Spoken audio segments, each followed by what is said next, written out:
Well, welcome to the Bridge of Two podcast. Welcome. If you're wondering why you didn't hear our intro song, it's because we want to just put a quick little disclaimer in front of this episode. I made a little boo-boo in how I... Little oopsie-whoopsies. Yeah, how I recorded the audio so that... I won't get into all of the reasons why it came out this way, but Jeremiah is extremely loud. John Which sounds... we know is super normal for me. Right, yeah. I'm usually extremely Normally, loud. he's like screaming the whole time. No. Our guest, Jonathan, he sounds just fine. And Well, at least he sounded good. Yeah. And I sound like I'm, in the room at various locations, at various distances. Well, you were kind of walking around randomly throughout the whole episode, so I guess that makes sense. Rolling around on the ground, no.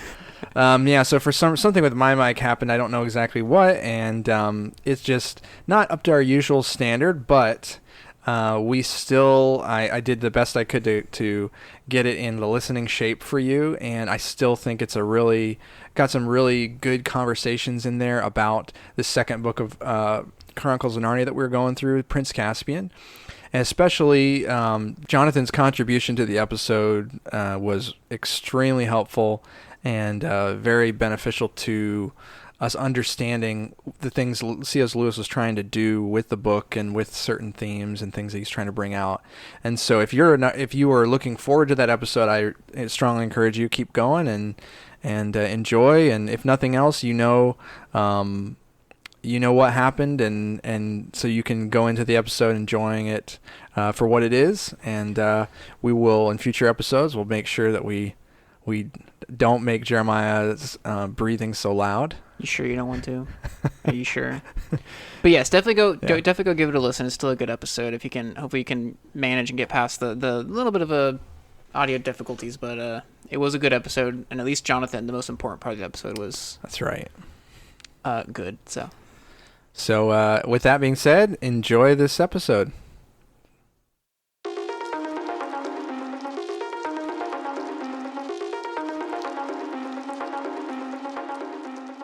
Welcome to the Bridge of Two podcast.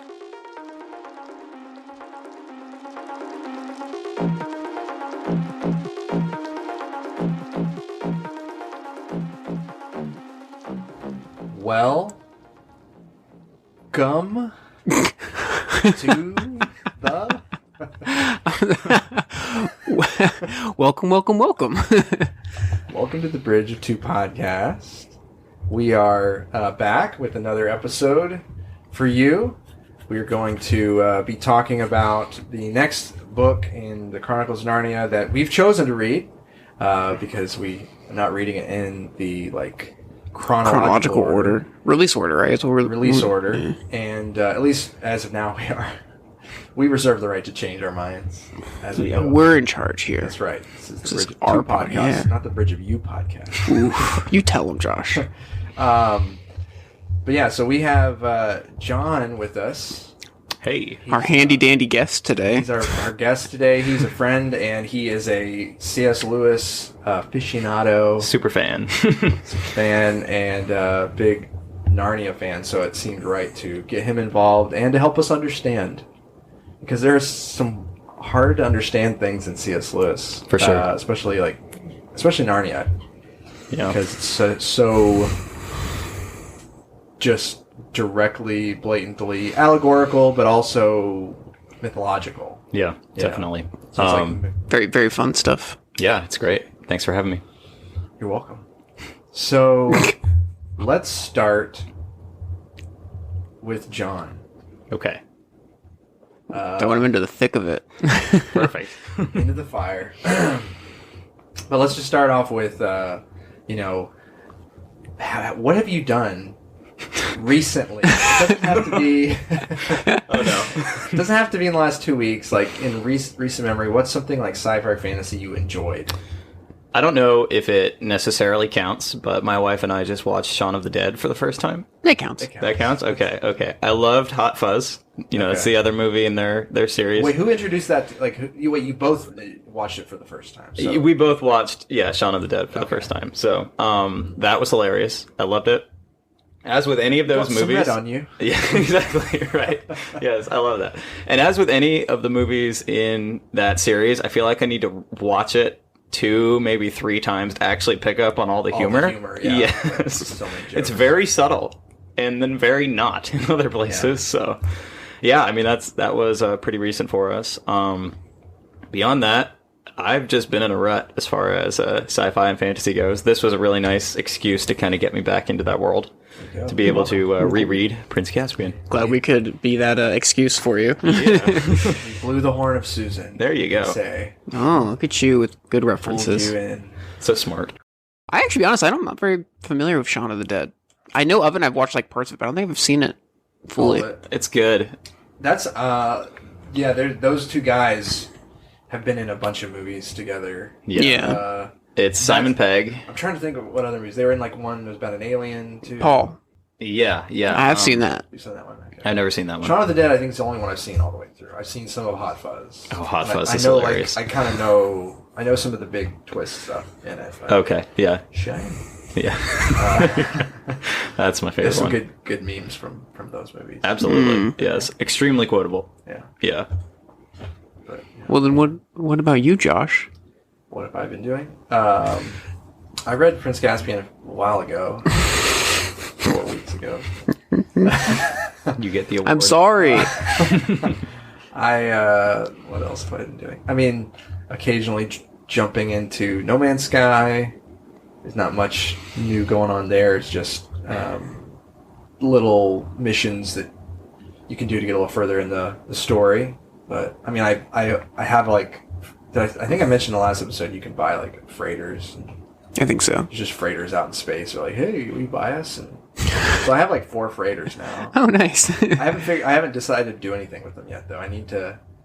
Can you send them on like Yeah, I think you can freighter send them on, missions? like, missions, yeah, like hauling stuff, and making to make money, like passive income.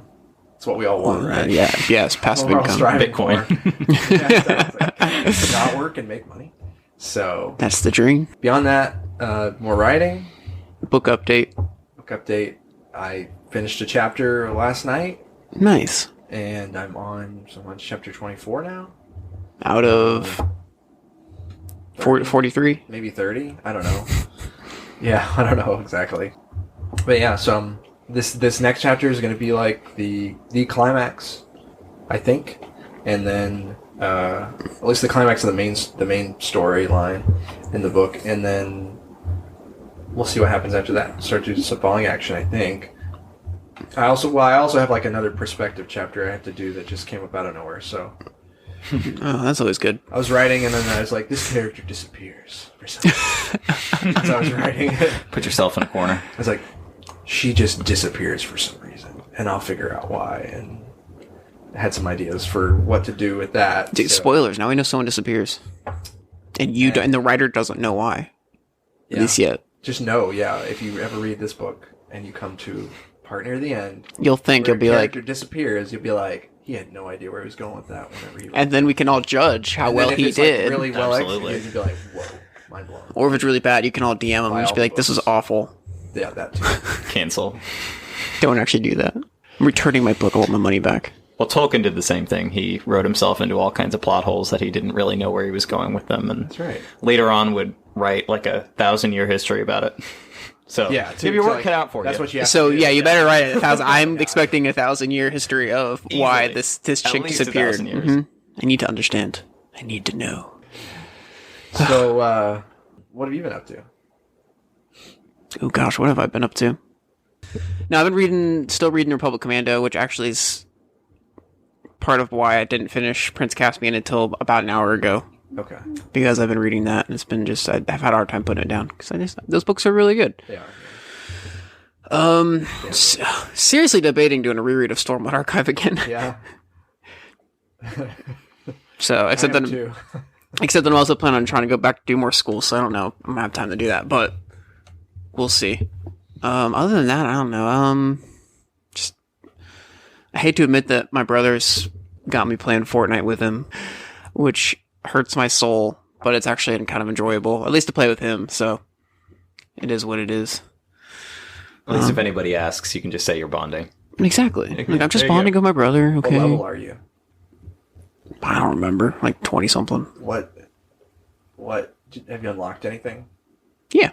I don't know how Fortnite works. I'm just like asking general video game questions. I mean, yeah, I guess I have unlocked some stuff. Have you got to the end game content yet? Mm-hmm. Doing a bunch of raids and flashpoints and all that. Yeah. Dungeons.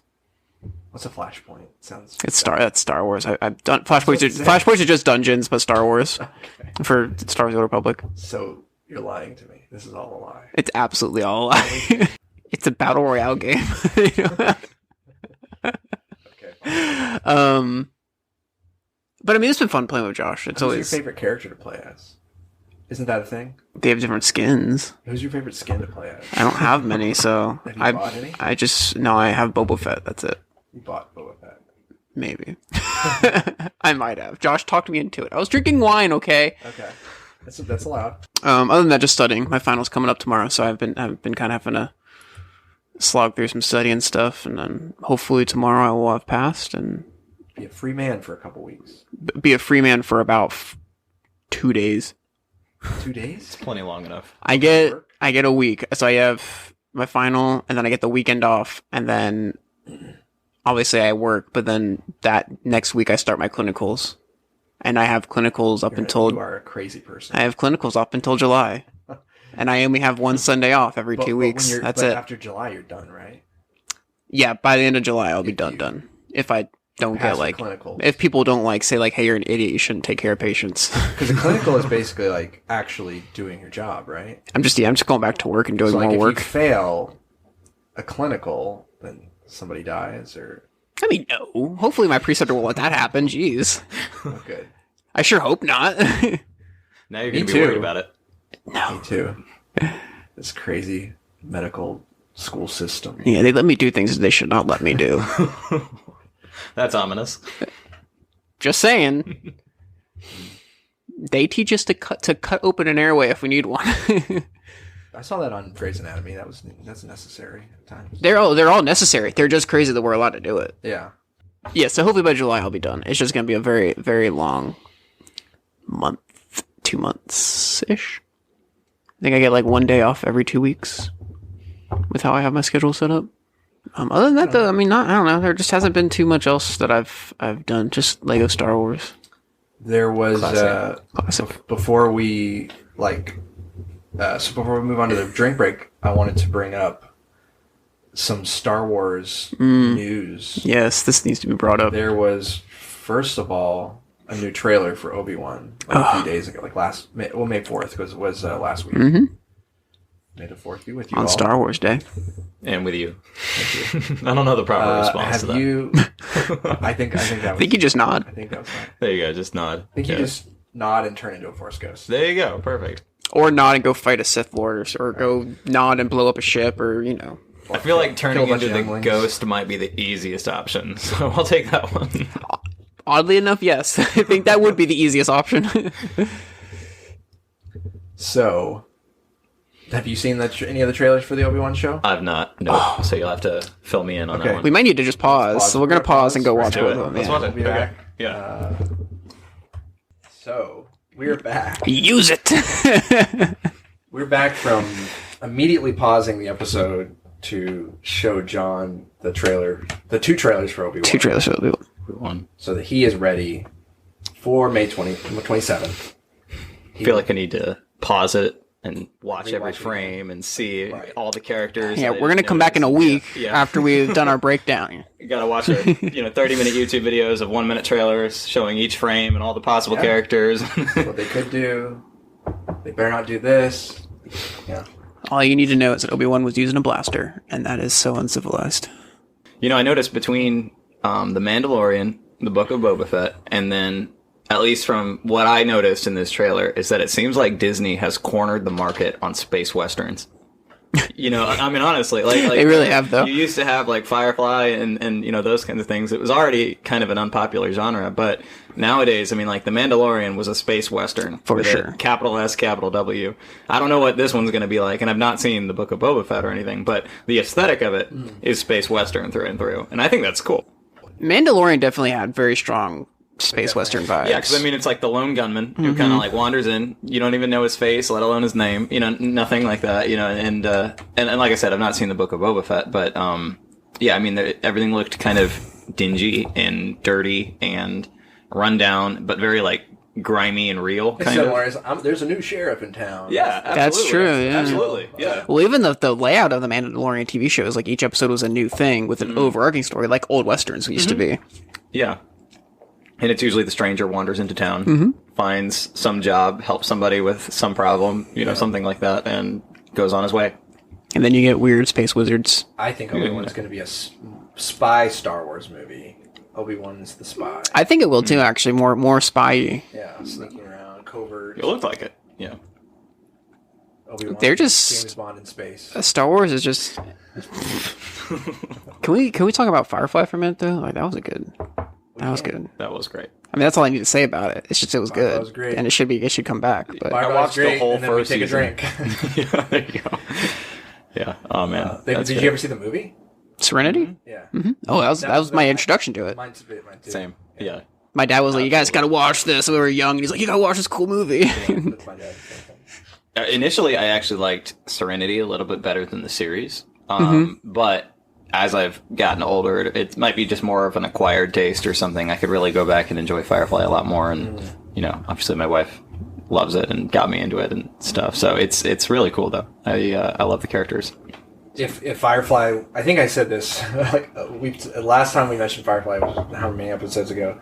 I probably said the exact same thing, but if Firefly came out today and only ran one season, it would have been one of those shows that got picked up by Netflix or Hulu. Or like another station would have picked it up because of the fan following. 100%. I don't understand, looking back, and it might just be living after the time of Netflix and Disney Plus and that kind of thing. I don't understand why they didn't do anything. I mean, they didn't even give him the money to finish the movie, to complete the series. He had to earn it himself. Like him, and then like doing a little fan thing where they gave him some money, donated it basically. You talking about Firefly? Yeah. For the movie. Yeah, I actually listened to, or heard about this. I watched a YouTube video on it I don't understand it. like a couple weeks ago. Why did they not do that? They had like legions of fans. Maybe it was too expensive or something for them to produce, and they wanted to kind of just schlep it off to the side. I don't know.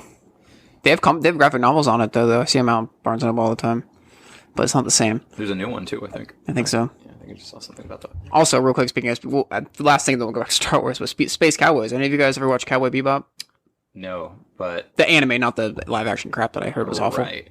I've heard it was really good though.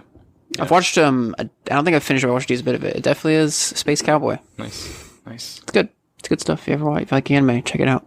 But anyway, Obi-Wan.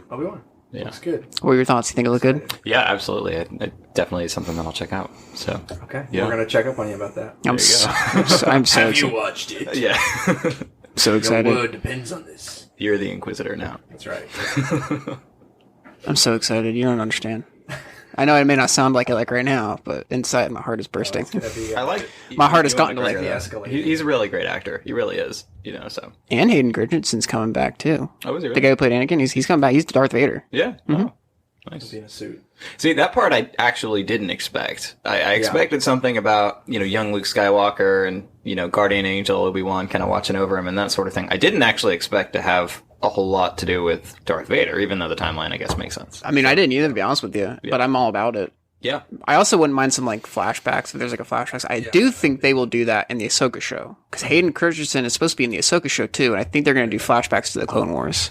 Yeah, I think that is a signal that I think Star Wars, the Lucasfilm or like Disney or however you want to look at it. I don't know exactly all the pieces inside that are moving, but like they're getting the signals now. They're finally realizing that they need to be like listen to the fans. Like if the fans are excited about Hayden Christensen and Obi-Wan, like and Ewan McGregor coming back, lean into that.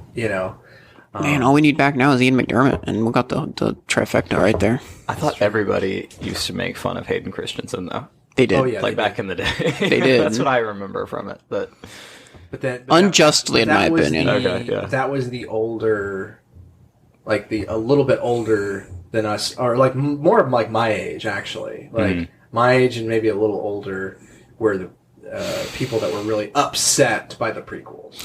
Now you're getting But people then, like the people younger than that, like my grew up age, with yeah. the prequels. You know, so I'm kind of in between that. So I have a soft spot for because I saw episode 1 when I was 9. I mean, I grew up on the prequels, so I loved them all the time. And I think just over time, people have started to appreciate the prequels more too, and especially in comparison to some of the yeah, newer and even the acting in it too. Like Hayden Christensen did really well with what he had.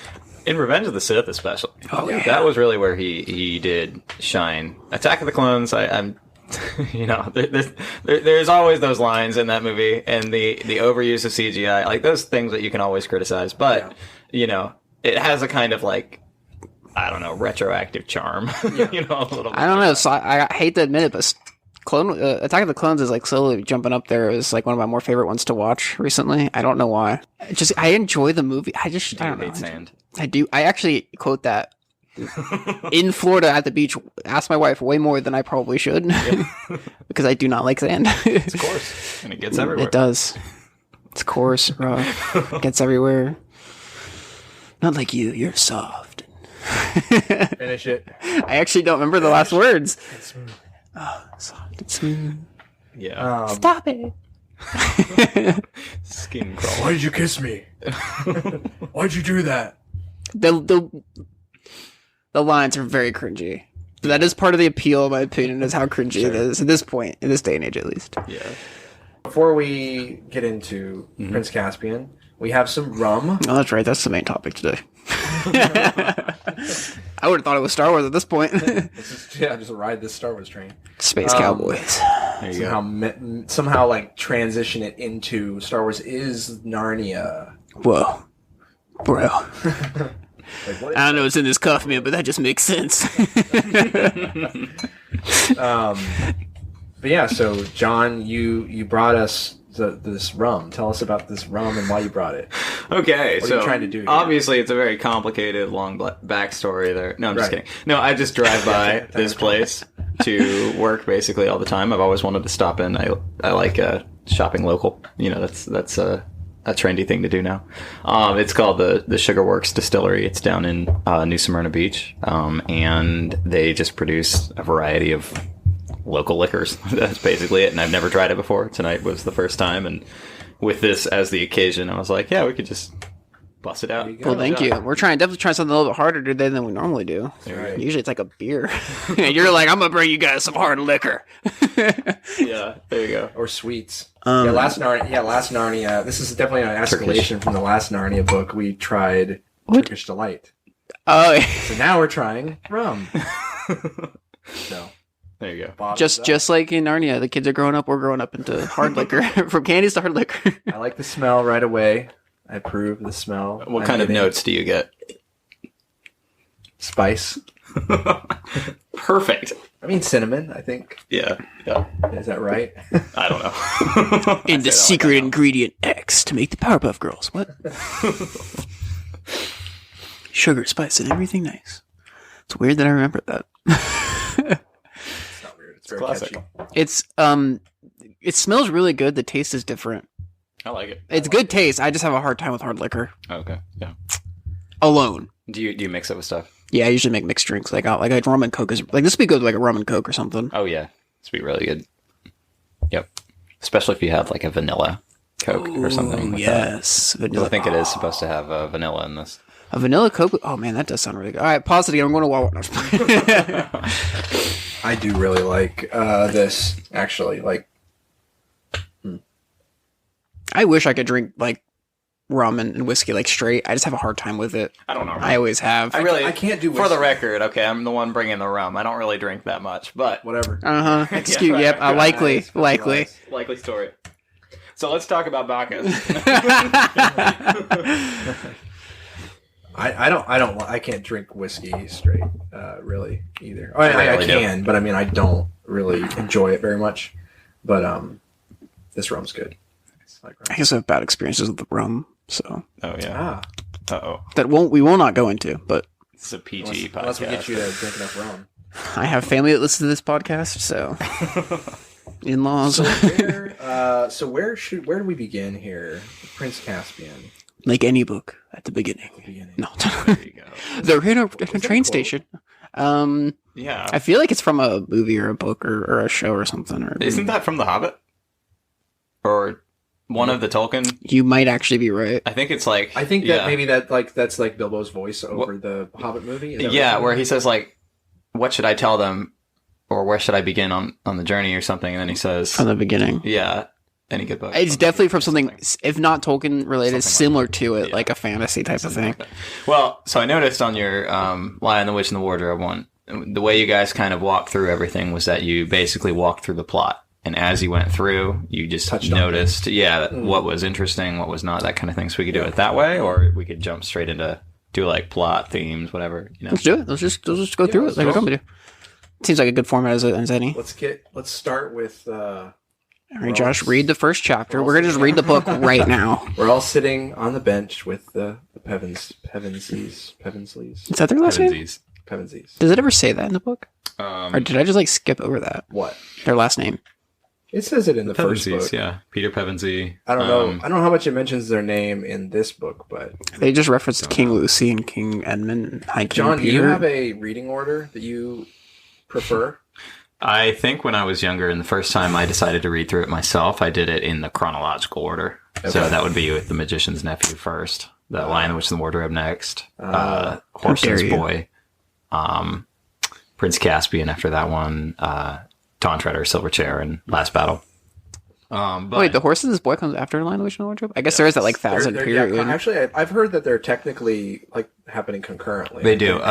You get to witness some of the high kings and queens. You get to sort of read about some of their policies, and they actually play in as characters, but they're adults. Or where are they? They're in Calormene. Okay. So that's they mention it once in this book, but it's basically another country in this world. Yeah. Further to the south. And it's like a desert, like very Middle Eastern inspired country, which actually is where the bulk of The Horse and His Boy takes place. Actually, maybe all of it, if I remember correctly. Yeah, The Horse and His Boy doesn't really have any main characters from the other from like the Lion, Witch, and Wardrobe, does it? No, I mean there's Aslan's obviously in it. Yeah, Aslan, but he's barely in it. That's kind of the plot, is that he's barely in it.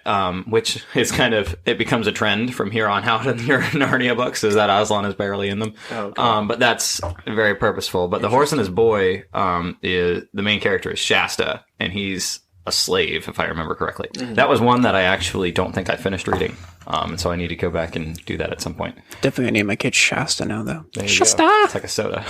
Cheap soda. There was like a grape soda called Shasta. Yeah. Shasta. It's like a dollar store brand soda or something. Yeah. Sounds like it.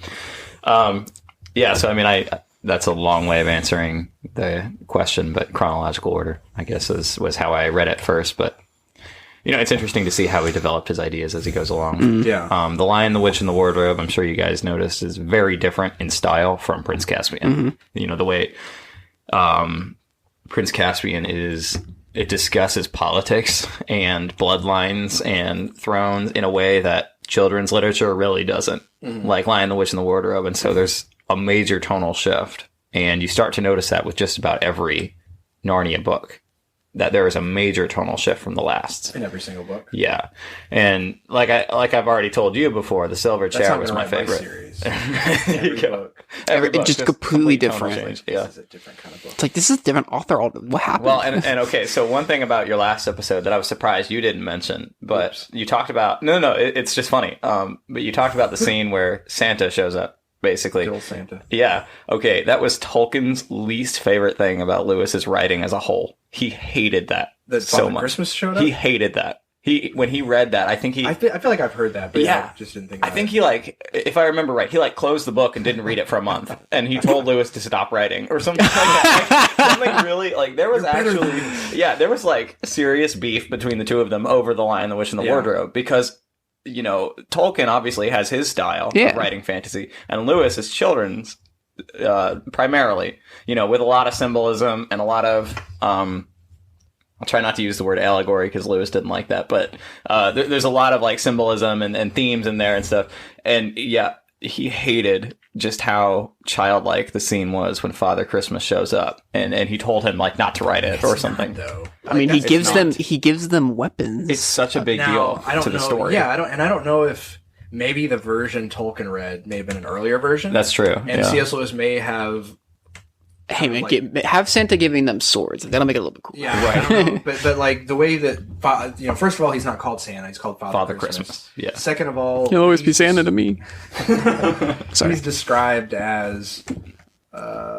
He's just described as I think one of it's either Susan or Lucy says that the way she'd always pictured him or seen him portrayed that he looked a lot more stern and like tougher. Yeah. And I think even like the Chronicles of Narnia movie did a good job I think of portraying. Yeah, that. He had a kind of like down to earth, homely, kind of look about him, and that's like more. He's like a mountain man. Santa. He is, and that's more accurate to the actual. Like if Saint Santa, Nicholas. if Jeremiah Johnson, was Santa. Anyone to get that reference? I don't get that. Sorry. I also do not get that reference. Just look. No, but what's interesting though is that all throughout the story of The Lion, the Witch, and the Wardrobe, and I feel like we're going to spend so much time talking about that one, but all throughout the story of The Lion, the Witch, and the Wardrobe, it's setting up the appearance of Father Christmas. Okay, because like Edmund hears the sleigh bells and he sees reindeer and a big sleigh and he gets gifts from the White Witch and all these things. It's setting up the fact that the real Father Christmas has to show up. There's like an imposter, and that would be Jadis, the White Witch. There you go. Okay, that looks pretty hard. This is a comic book called Claus, and it takes place in a high fantasy world where Santa is having to bring back the cheer to town by. It is kind of wild, honestly. It has got like. Is it violent? Yes, Santa or Claus I think pretty sure kills someone. Well, anyway. Never forget that the real Saint Nicholas did punch a heretic in the face. That's very true, and that's why he is the best. He's the goat right there. He actually went to jail for a couple of nights because of it as a result. So haven't we all though? Yeah. For punching a heretic. There you go. For punching a heretic. So, chapter 1. Oh yeah, let's start. But the Father Christmas thing really does play into the story pretty heavily because the horn that Father Christmas gave Susan is really the main plot device for. It's how they get into. It's how they got into the world. Yeah. Absolutely. Yeah, because they start. Spoiler alert. They start. They start. Back in the real world. I don't remember. I'm not going to necessarily get into what they're doing. It's not really important. They're going to board. They're going to school. Yeah, they're going to boarding school after a summer. So it has to be broken up. Yeah. Super good timing, right? There you go. Imagine you're about to go back to school. It's like summer's over. Oh man. Yeah. And then you get pulled into a fantasy world. And then imagine leaving that fantasy world, going right back to having to go back to school. Oh, yeah, that's the worst part. Enjoy the ride. No, I'd be depressed. They didn't get to this time, but they could have spent hundreds of years there and then still come back and go. But anyway. But yeah, that's where they're starting off, is in the train station, about to get off board to go to boarding school, and it's just it happens so quickly and it's so weird. They just start getting pulled into Narnia in a weird way, and they're like pokes and jabs. Yeah, stop poking me! I didn't poke you. And someone's like, wait, I know this feeling. This is magic. And everyone's just like, okay, this is a magical feeling. Susan's like, I don't like the feeling. But then, okay, I actually liked how the movie. Have you guys seen the movie? I have. It's been a long time. It's been a really long time. The movie wasn't really tremendous. It wasn't fantastic. But I actually like how the movie did the transition because I don't really care so much for how Lewis himself did it in the book. He kind of just says that the train station faded and boom, they're on the shore. But the movie kind of portrays it a little bit violently almost. The station kind of starts to peel away and it just kind of rips open and this train goes past them and they can see through the windows the beach that they're on and all that kind of stuff. I do remember this. I actually do remember this. It was cool. Yeah, I thought it was kind of cool. Yeah, definitely cool. Yeah, bit of a fever dream. It fit the jabs and the pokes and stuff that they were feeling before, rather than just poke, disappear. Right. Now Well, how do you portray that? Right, exactly. Pokes, you can't really portray that. What is that? Yeah, you can't really show that. Anyway, I thought the movie did very good on that. Yeah, so they're in Narnia now. Wait, sorry, real quick. Is there a Prince Caspian movie and a Voyage of the Dawn Treader, or are they kind of combined? Don't watch the Voyage. There is a Voyage. There's no. Yeah, they didn't do Horse and His Boy.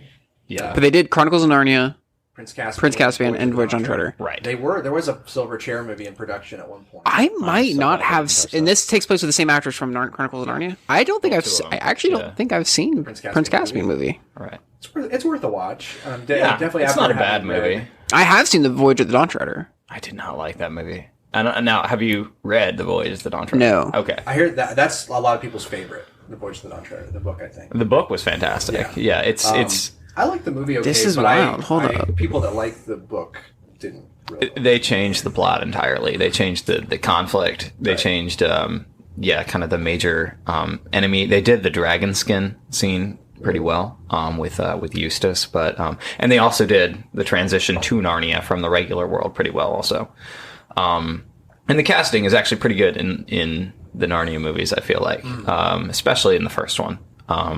Prince Caspian and They aged him up in the Prince Caspian movie, right, and which makes it feel. I was actually listening to something on the way here that so Prince Caspian in the book he's like maybe like 13 or something. yeah, he's pretty young. So it's like he's this prince in waiting. His father is usurping the throne.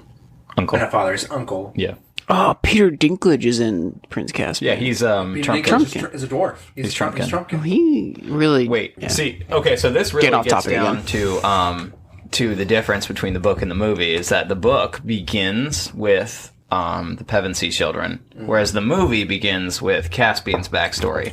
So the Pevenseys have to get Caspian's story from Trumpkin after they rescue him, and so it really starts kind of in media res here, like right in the middle of the story, basically.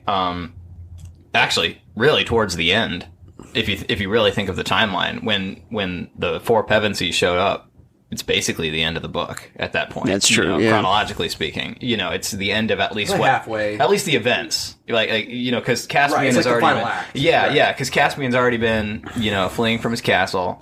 He's already been in the woods with them for a while. They've had battles, they've had Yeah. skirmishes. Finally, they decide to call the horn. Another difference Yeah. between the movie and the Right. book. And then they show up, but they take a little while to get there. They're a little delayed. Aslan, the Dryads, all that kind of stuff show up. And so really, when the story starts here, it's basically, chronologically, as far as the events go, it's the last act is really when they show up, Right. Which is very, I mean, like the story is interesting, but it is weird because you like, I think, what is it? It's chapter 4 whenever they run into Trumpkin, because like, so to kind of pick up where they get pulled in, they start wandering around. They're on this island. it Which seems used to like. be a peninsula. And Used to now be a it's peninsula, yeah. so now it's an island. There's all these woods grown up. They start to find ruins. Mhm. They're not sure where they are, and they're like trying to figure out how to get off. And they find apples, and they're eating these apples. Yeah. And then they realize that they start to remember and see things that remind them of Cair Paravel, where they were kings and queens for decades in Narnia. They figure out that they're in the ruins of Cair Paravel, and they're like, "What? Yeah. How is this possible?" And I mean, thematically, the trees and the plant life and the ivy and that kind of stuff plays a very large role in Prince Caspian. The Telmarines are afraid of the old wood. The trees have all overgrown Cair Paravel. It's kind of this mysterious, wild, untamable spirit of old Narnia, sort of. And then it becomes that very thing towards the end that is the undoing of the Telmarine dynasty. It's the trees that kill them, basically, in the end. Spoiler alert, but it's, So there's like, so they're eating those apples that like they realize that wait, we planted these trees. They're eating apples that they planted and stuff, and then they find all their old gear in the castle. Except for Susan's horn is missing. Yeah, they go to the treasure room. Right. They find the treasure room. That was like their big thing of like, we'll know this is Cair Paravel if we have our treasure room. And sure enough, they found the treasure room. They found it behind the ivy wall. The ivy wall. Yeah, Mhm. yeah. But then when they step out, they get out of there. They gear up and everything, but they still don't know what they're there to do or what's supposed to happen until they see this boat floating out in the water, and there's a dwarf in it, and there's a couple guards, and they're talking about how they're going to drown this dwarf. And Susan Without thinking. just whips back her bow. Whips it back. Is that the right phrase that everybody wanted to use? Hey, yep. We're sticking with it. Susan whipped it back. The arrow, the fletching. Let it fly. Oh my goodness. No, absolutely though. Speed. And remember, that's the bow that would never miss, is what Father Christmas said. Oh, that's initially. right. Yeah, he said it was the bow that would never miss. So she cheated. How do you mean? They did the competition. She hit the apple. Oh yeah, That's true. What a cheater! Huh. Because I forgot that bow was supposed to never miss. What a cheater! Interesting. Yeah. But I never thought about that. But wait, they all tried, right? The same bow. I don't know. Oh, they had different bows. Yeah. Well, I remember Edmund fought Trumpkin with the sword. Oh, I forgot. I skipped that. Oh, And we haven't got then that wounded Trumpkin so Lucy would give him a drop Drop. of the ointment. Yeah, that was basically. kind of a weird montage. So like they get to this, they get the dwarf because they get the boat. They need the boat, and they save him.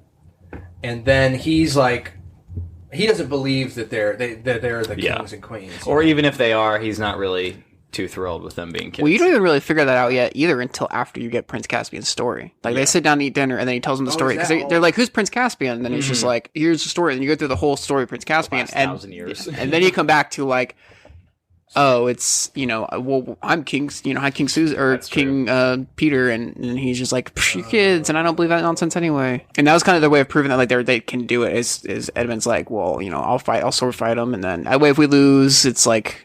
Not bad on you, but if we win, it's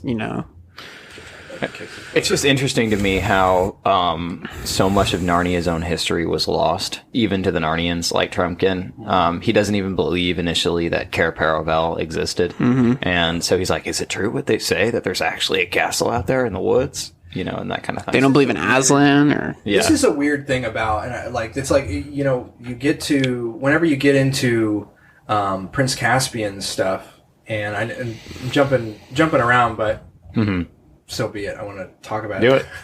how dare you jump around? When they actually get into where they're talking to the old Narnians, when Prince Caspian, he gets away from his uncle, and he meets up with the old Narnians. Nickabrick, this black dwarf, which means he has a black beard. Yeah. Apparently, is all. Very, like, way more doubtful. Like, Trumpkin is definitely somewhat doubtful, but Nickabrick is, like, more hostile to the idea of, like, Aslan and all these Nickabrick's a jerk. things. He really is. But he has, like, it's unsettling, I don't know, unsettling feeling to kind of agree a little bit with Nickabrick's, like, argument of, it's like, where's Aslan? Like, what, hundreds and hundreds and hundreds of years just because there's no the High Kings and the Queens are gone, so then Aslan's just gone. I don't.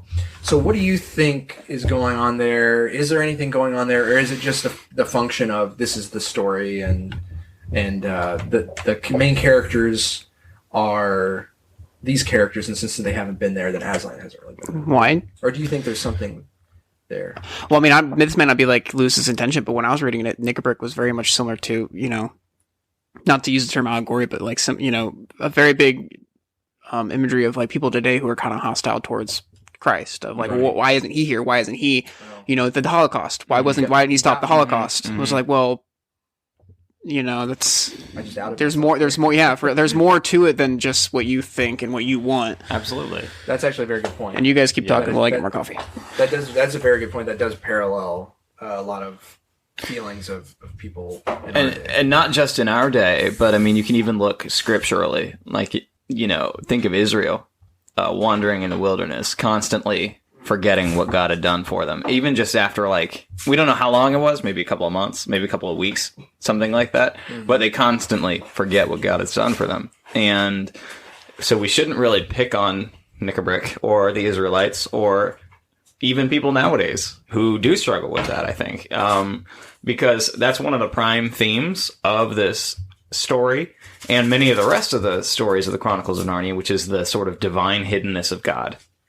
And that was something that Lewis himself always struggled with, especially being this jaded youth coming out of World War II. He and lots of other Oxford New Atheist kind of people that were developing in that same generation, they all struggled with the divine hiddenness of God. You brought up the Holocaust, which for us is a distant historical thing, but for Lewis, that was his childhood. Not that he experienced that, but it was all around him, and he was fighting in France, or I think it was France that he was in. He was wounded at different times, and Pretty sure Tolkien did too, if I remember right. Did Tolkien? They were in World War Tolkien One. was in World War One. Yeah, okay, I'm sorry. Yeah, no, one is what I mean. Yeah. So not the Holocaust. Then World War One was plenty horrific. I mean, absolutely, it was definitely not horrific like the Holocaust, but in terms of war, it was. Pretty sure the Germans were a big part of that one too. So yeah, well, yeah. I'm more into older history, not as much more modern history. But yeah, absolutely. No, World War One. Then I'm sorry. Yeah. So, but I mean, you have to think about World War One. Then I mean, so that's right at the tail end of the Enlightenment, which was supposed to be this glorious dream of humanity always progressing with or without God, basically.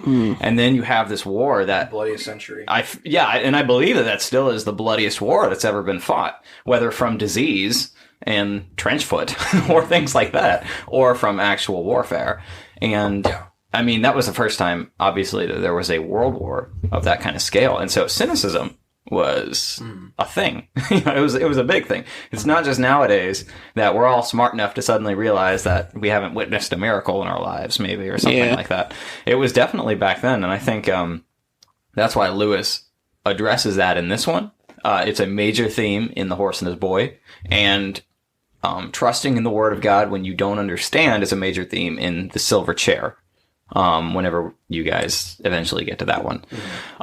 It's just a big theme as a whole. And Trumpkin himself doesn't really believe in it. He holds it as kind of like an arm's length. But he believes in old Narnia.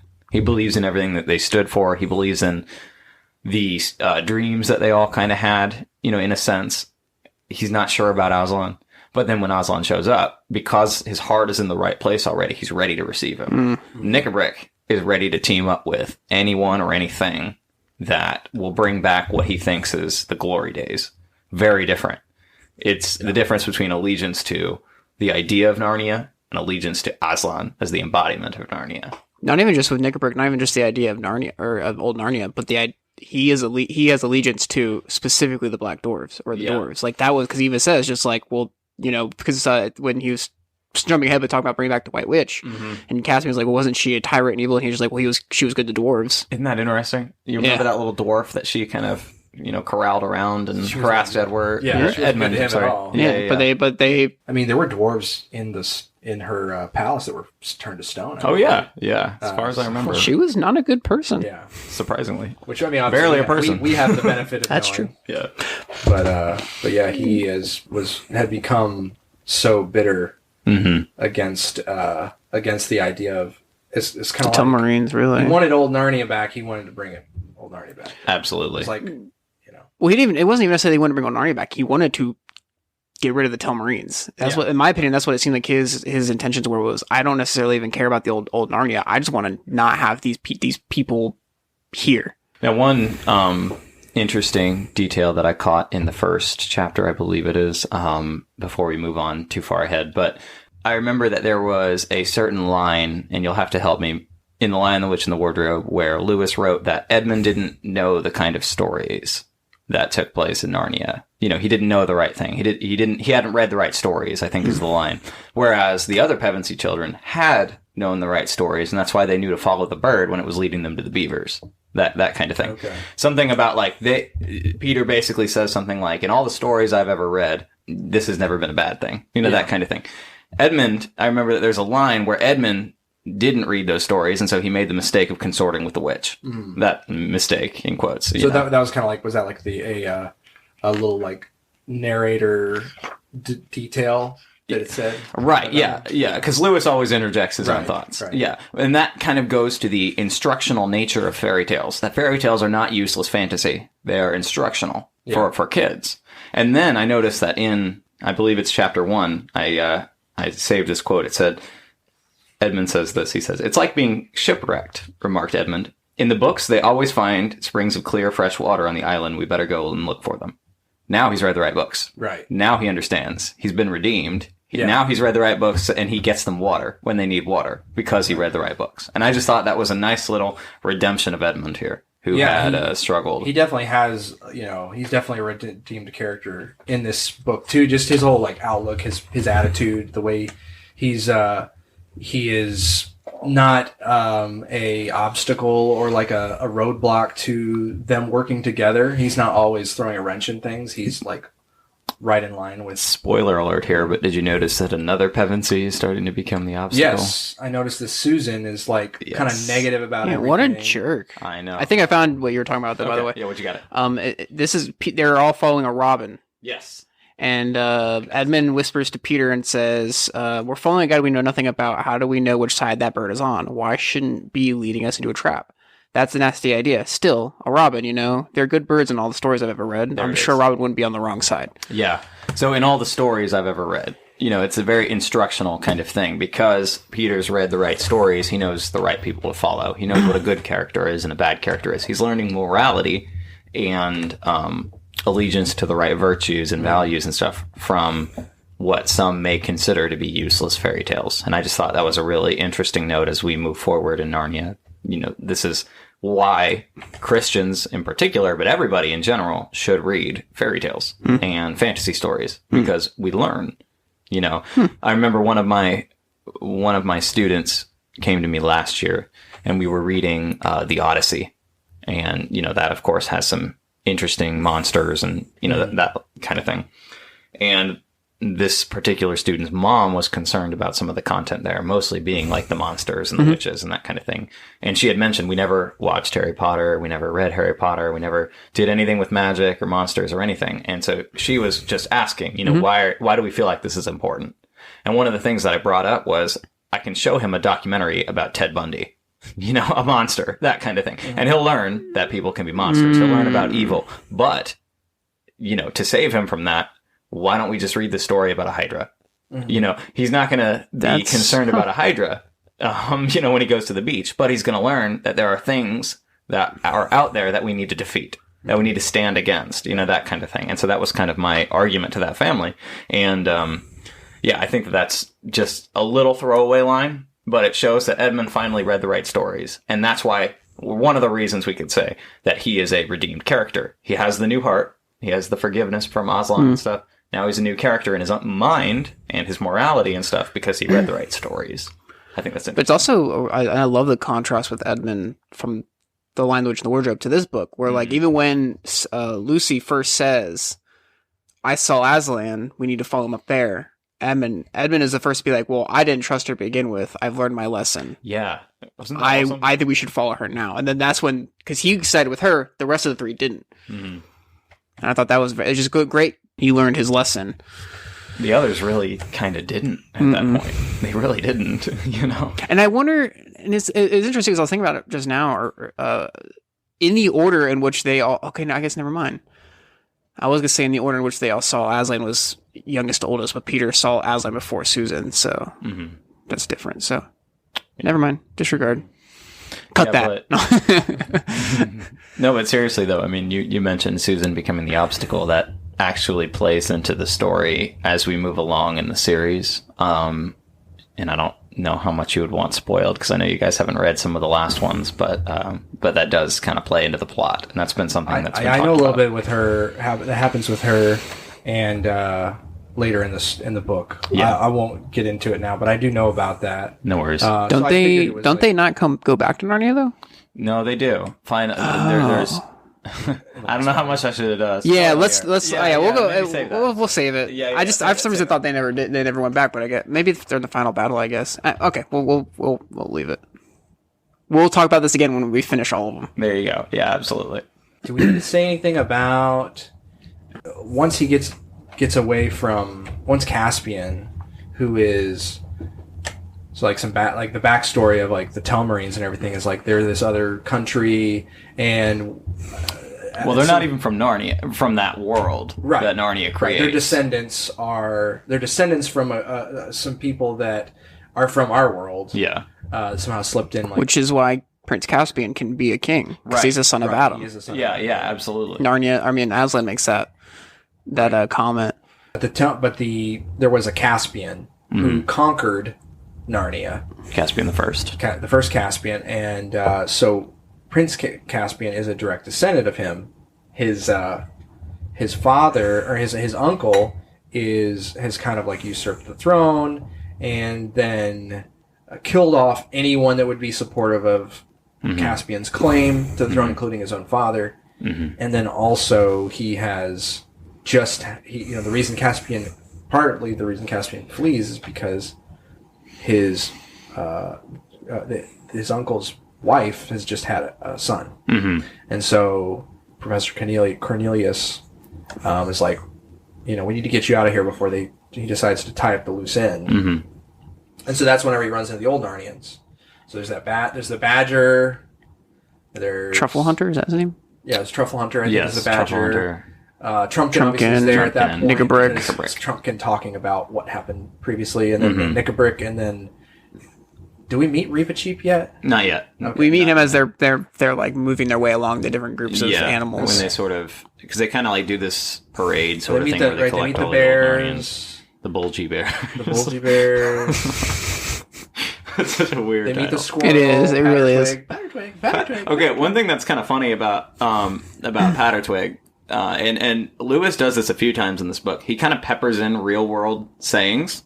Okay, and they choose Pattertwig to be the messenger. He uses this phrase that he should deliver the message because he's brave, number one, but then two, because he can go from end to end in Narnia without setting foot on the ground, from tree to tree, or something like that. Right.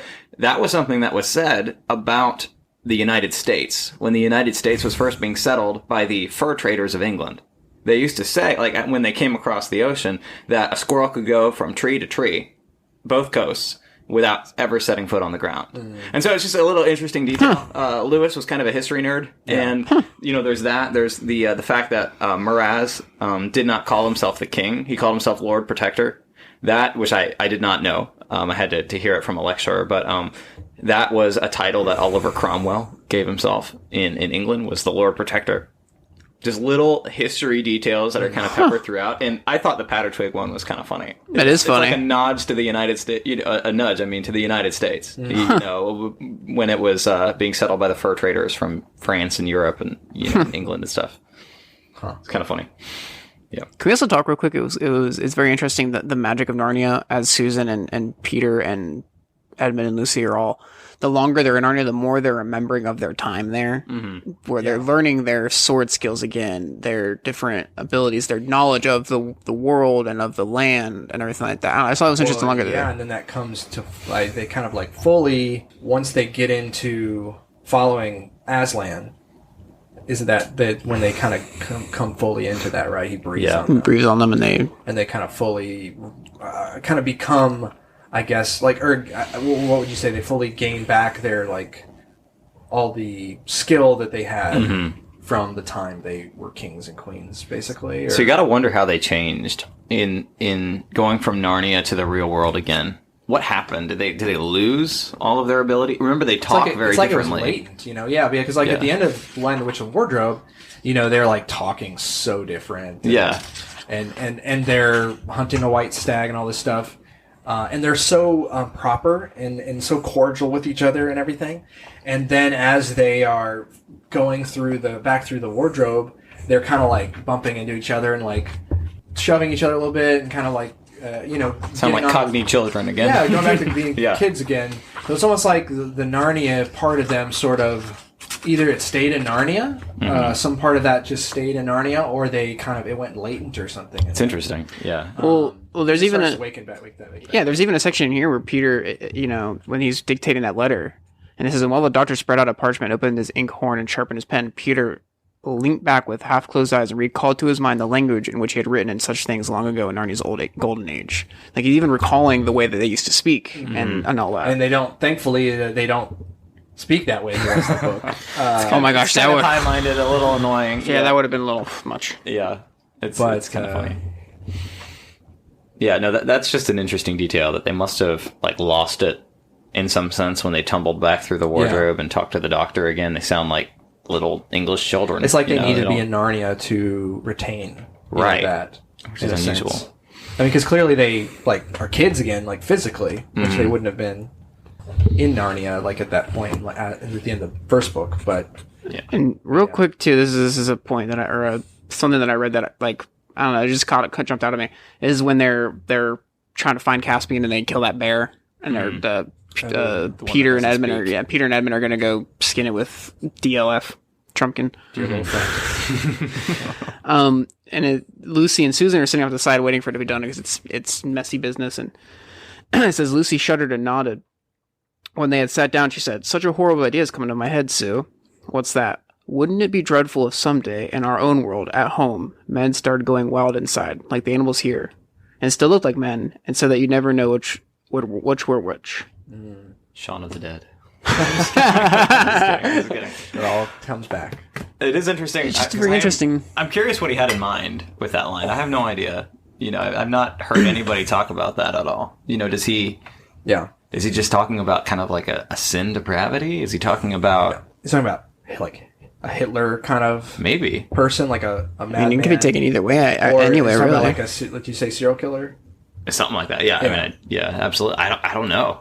It's interesting. But then is assuming that those people, us assuming that they're beasts, is that also a wrong thing to do? I don't know. Right. It's interesting. And I don't really know exactly what he was intending on that line, but that did jump out to me. Also, he spent some time. He must have had something in mind, but I've never heard anybody talk about it. It's also interesting to think of it though in the context of what we're talking about, as far as like you have animals that talk and are normal. Then it's in reference to the bear who isn't talking anymore and has kind of become a beast, and then so it's almost like, what if humans just stopped thinking the way, like, with thought? It could, So it could almost like just follow. I don't know. There's different ways you can see it, especially within the context of our day now of what's stuff going on. It's just like, yeah. But thinking back of back in his day, what he was thinking about, it could be many different things. It could definitely revolve to like the sin and depravity of man, or it could go back to, even talking about like a Hitler type, like you guys were saying. It's just a weird line that jumped out and is not mentioned again, at least in this book. Well, and it's interesting too, knowing the sort of two bookends of the series chronologically being The Magician's Nephew and the Last Battle. Both of them include references to animals either becoming or staying beast-like instead of becoming, I don't know, obtaining personhood, maybe you could say. I don't know how much you want me to get into it, but like in the Magician's Nephew, when Aslan is creating things, he calls some of them to be to have that personhood. He calls some of them to be able to speak, and they grow a little bit larger in frame. Especially the smaller ones, and the larger ones, he says, grow a little bit smaller. They become like just right. He kind of fashions them just as he wants them. And I get kind of like an Imago Dei sort of thing there, the image of God. But then others he calls dumb beasts, and he lets them stay as dumb beasts, unthinking, unfeeling animals, unspeaking, yeah. And so I feel like I can't help but feel like it has something to do with Lewis's own theology of sin. Now, Lewis himself was kind of tricky to nail down on that subject a little bit, but I feel like it's connected to that, and I think that we see that there. What if men also became unthinking beasts, unspeaking beasts and that kind of thing? And so it's got to have something to do with some kind of downward spiral of people, and and in Narnia of the animals and stuff like that. But I'm not entirely sure what he means by that line, and it's one of those questions I'd love to ask him, but gonna have to wait on that one. Yeah, well, one day. One day. So, dude, like, what were you doing? What'd you mean? He's like, go look back at 2020, then you'll know what. No, I was playing. Yeah. Then you'll know what I meant. Okay, so I mean, so we were talking about his backstory a little bit with Caspian. Yeah, sorry, I jumped around there. Yeah. If you don't mind, I know I'm talking a lot on this one, but one thing that I really loved about it was the planetary alignment that causes Dr. Cornelius to know what's about to happen. And then the centaur, what's his name, like Glenhoof or something? Glenstorm. Glenstorm. Which is a cool name. Yeah, that's pretty awesome, right? It causes them both to know what Caspian is kind of destined for, that kind of thing. And that's really interesting because Lewis had a fascination with the sort of typological nature of planets in the Middle Ages and stuff. They used to assign virtues to various planets and things. And so they believed in an almost astrological kind of way that certain planets would bring out certain virtues in individuals and these kinds of things. And so, if they saw the planet Mars too much, that might mean there was too much warfare. In the world at that time, or there would be more war. And so he sees, let's see, I'm trying to find it again. Okay, Tarva and Alambil were the two planets that sort of cross each other, and he says they salute each other in the high heavens. And he's like, you're not gonna, nobody alive right now is gonna see it again. This is a big deal. And that's when he decides to tell him about Narnia. And then Glenstorm later on says, I saw those two planets saluting each other. We have a prophecy. Or I don't know if he says a prophecy, but he's like, we've got this knowledge here. We watch the planets. We do all this kind of thing.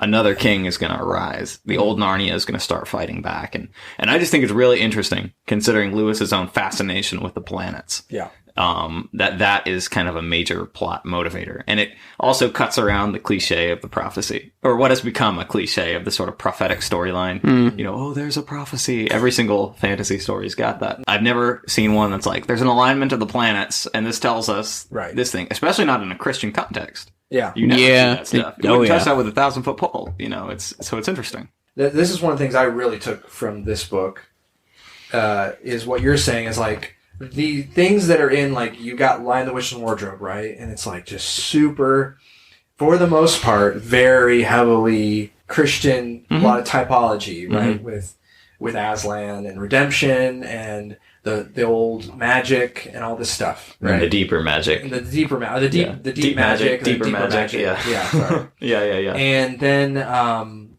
you come to this book, right? And it has more stuff that people would call, some more pagan mythology in it.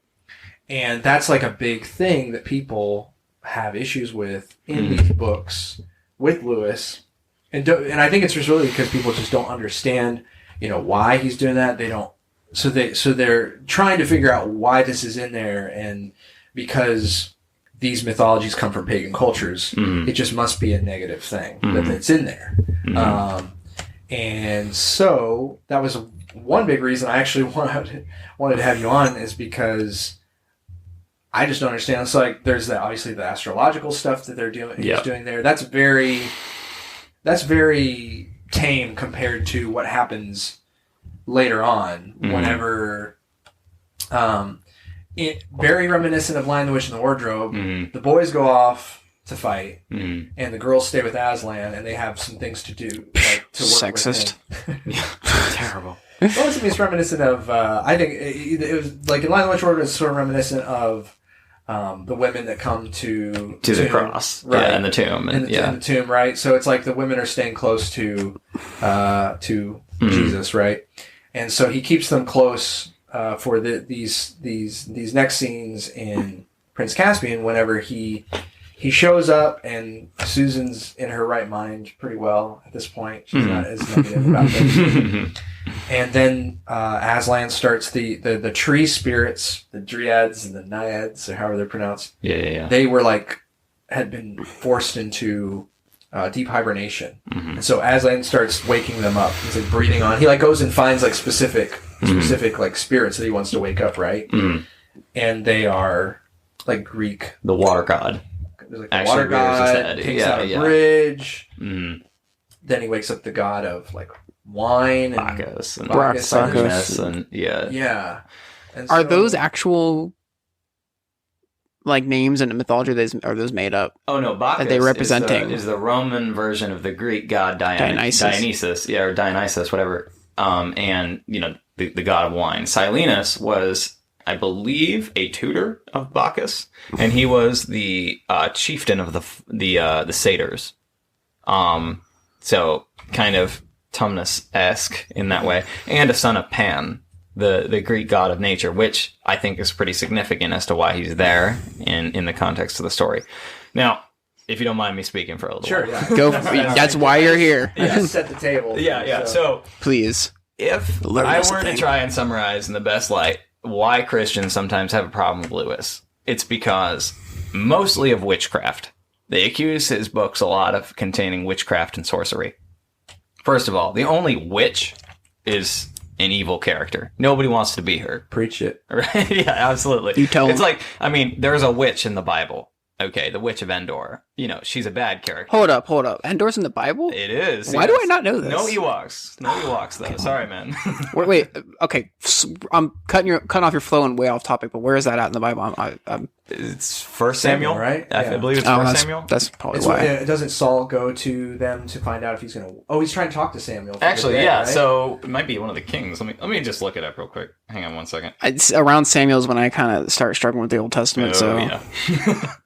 All right, let me see. There's straight up a scene where Saul is literally going to talk... Like, in the Bible, there's a scene of Saul, King Saul, going to talk to a witch, I think, to get word from Samuel, from the dead. That seems like not good. Isn't that crazy? That seems like not a good idea. Like, literally, there's like an appearance of Samuel appears to Saul from talking to the witch. Wow, that's wild. And, like, pronounces doom on him. And it's like, did God allow Samuel to appear? Or is that, like, even, like, this whatever demonic spirit appeared or whatever was just like, yeah, also you're done. Or whatever. That's wild. I'll have to go back and read that because I don't remember that. The Bible is... I just heard Endor and had to stop. Is wild. Okay, let me see if I can find it is. The Bible's crazy. It's crazy to think that all that's legit, too. Yeah. Okay, First Samuel 28, it looks like. Let me see. Do you want me to just read it? Or Go for it. Okay. It says, now Samuel, it's already in verse 3, so 1 Samuel 28, verse 3, says, now Samuel has died, and all Israel had mourned for him, and buried him in Ramah, his own city. And Saul had put the mediums and the necromancers out of the land. The Philistines assembled, and came and encamped at Shunem. Okay, we'll kind of go down. There's this army encamping, and Saul, who is the king, is concerned, and obviously Saul makes the best decisions of any king in the Bible. Obviously. Okay, and when Saul inquired of the Lord did not answer him either by dreams or by the Urim, or by the prophets. Then Saul said, seek out for me a woman who is a medium, that I might go to her and inquire of her. They find her a medium at Endor. Now, that's two different words. E-N-D-O-R. I don't know exactly what it means. It's just a place. Indoor. I wonder if it's very... Indoors. I wonder it's very foresty. Yes, there you go. There's probably teddy bears there, I'm sure. Yeah, I'm sure, at least. Yeah. So Saul disguises himself, and he goes there. He goes to the woman by night. He says, divine for me by a spirit, bring up whomever I shall name to you. The woman does her whole thing, says, surely you shall know what Saul has done, how he cut off the mediums and necromancers. Why are you laying a trap for my life? You know, that kind of thing. I actually do remember that part. Yeah, yes, yeah. I do start to remember this now. And so Saul swears by the Lord and says, I'm not going to punish you, I swear. That kind of thing. And the woman says, who shall I bring up for you? Bring up Samuel. Samuel who's just died. And when the woman saw Samuel, so she does her whatever, woman sees Samuel, she cried aloud with a loud voice, obviously expecting that it wasn't actually going to be legit, and getting a little bit surprised. And the woman said to Samuel, fake. Yeah, right. The woman said to Samuel, why have you deceived me? You are Saul. The king said, don't be afraid. What do you see? And the woman said, I see Saul. I see a God coming up out of the earth, which is an interesting word there. What is his appearance? Blah, blah, blah. Goes through all this stuff. Basically, so that's the entire story right there. So they bring up Samuel. There's curses, and Samuel says that he's from a place of unrest or a kind of disquieted sort of state. And it's a little bit odd there, but so my whole point in bringing that up is there's witches in the Bible. Yes. And so one time I had discussed this with a friend, and you know, my friend had a pretty strong conviction about any kind of witchcraft, sorcery, anything in the Bible. And so I asked him the question that Christians don't often ask, which is, what is a witch? Right? Or what is a wizard? That's not a question that we usually stop to ask. Mm-hmm. And so my friend would go on to define, you know, somebody who uses natural means to manipulate the supernatural and stuff. And that's not really the Bible's definition of a witch or a wizard. First of all, the word wizard doesn't ever appeal. Mm-hmm. But witch, they don't do that. Right. We're clear. Exactly. Yeah, right. But the witch is really more of a medium or a psychic or a necromancer, not really just like somebody that does magic. You know, toil and trouble and, you know, has a cauldron. And that's really more of like a modern kind of, you know, European, you know, sort of thing that really the Bible's culture does not speak to. Right. And the reality is that they didn't understand how the world worked. They thought there were ways that you could sort of manipulate the world around you using natural means. That would later evolve into the sciences. In medicine. Yeah. And in fact, the same Greek word. So what you're saying is, I'm a witch. There you are. You are a witch. Absolutely. Yeah. But I'm a witch. No, but the word in Greek for medicine and the word for in Greek for sorcery is the same word. It's pharmakeia. It's where we get pharmacy. I mean, that's actually that's fair. That's a very fair. I've heard people use that. I mean, in dubious ways. Yes. To make dubious. I mean, it makes sense. I mean, a lot of witches Right. make potions, stuff like that, and that's Exactly. basically what medicines are, just potions. Right. And so obviously the context is completely different. We've stripped it from that. No, I'm good. And so the Bible's definition of witch is not really what we see in a lot of these stories. Now, witches are still bad characters in these stories most of the time. And so, witchcraft does not need to be a concern in the Chronicles of Narnia just because you see magic happening. Because magic is clearly under the control of the God character, the Jesus character. It is a way that he established the world, the deepest magic, that kind of thing. He established the world to work that way. No more than in our world, God established the world to work by sciences and by natural means and physical laws and these sorts of things. It's the same type deal. The characters there can just use different means of controlling it. Now, even in the story, though, the witches are bad characters. There's only two witches. The White Witch kind of sort of vaguely appears for a moment, and then there's a hag who is going to call up the White Witch. And that's really the only witchcraft that appears in the story. As far as the astrology goes, people didn't understand planets. They didn't understand how it worked. The dominant medieval view of the planets was that there were these almost translucent sapphire balls, basically, that would have a planet sort of wedged in them. And it would just be like a Russian nesting doll of like these translucent balls with the planet wedged in, like one planet. The moon would be the first one. Then another ball that encompasses both of those with, say, Venus planted in there, and so on and so forth. And they believed that God established these things to sort of be the center posts of how angels worked. And that's why even the Bible describes the stars of heaven, the heavenly host, as being angelic, because it still reflects that to people with an imagination, really. And so even the astrology here is not, what's your star sign? How does that affect your behavior? It's God has established the stars for signs and seasons, is what he says in Genesis. That's the philosophy that's coming forward here. That's the theology that's here. It's not weird magic that can be manipulated. It's not, this is just my personality type. I'm really in sin, that kind of thing. So just excuse my sin because I was born under a star sign. Yeah. It's nothing like that. It's not about determining the future of individuals and that kind of thing. It's about seeing how God moves through these things. And I mean, do you want to get into the Bacchus stuff now, or do you want to wait on that one? Let's just go for it. I was thinking about something else while you were talking about, but I can't remember now. Well, while you're thinking about that, I'm just going to let you know that I am now considering myself a magician and a wizard. You should be. Yeah. And so I will be. Degree in that, I'm getting a degree. When I pass my final tomorrow, I'm going to walk out being like, I am now officially a wizard of paramedicine. Get wrecked. And every time I walk up, every time I go on scene of a car, and be like, I'll just let you know, beware. I'm gonna perform some magic on you. All right. There you go. Well, no, yeah, let's get. I mean, because that's kind of where it goes with when he's waking up the spirits, right? Is that those spirits he wakes up are these spirits from like Roman mythology, right? And what they represented in Roman mythology, were maybe some okay things, maybe somewhat okay, but also maybe not, like indulgence in wine and partying, and there's like women following one of them, like a lot of women following one of them. The Maenads or whatever. Yeah. So why do you think Lewis brought those specifically in that scene too? It's like interesting. It's like reinforcements, the wine god. Well, the very first time he ever uses that, that's gonna like reinforcement. Yeah, the very first time he ever decides to sort of dip into Roman mythology is with Mr. Tumnus. Right. He's the faun, and anybody who's read the right stories knows not to trust the faun because he's kind of a cool dude. He's got his little hideout in the tree and like all that kind of stuff, whatever. But he lures people. He does, right? And now lurer. the lurer. Now the Greek and the Roman stories were way worse than what happens in Narnia. Right. I'll just put it that way. That kind of thing. So he still embodies that even from the beginning. He does that. Now he uses Roman mythology rather than Greek. His name is Bacchus, and he's got Silenus, with him, and he uses Roman mythology more than he does Greek because Roman mythology was still in the public consciousness in medieval society, which is Lewis's area of study. As a medieval historian and theologian, as it were, Lewis is going to be drawing on these medieval views that they had. And the medieval thinkers used the old Roman gods quite often, but in a very different way. In a way that criticized and redeemed the Roman gods.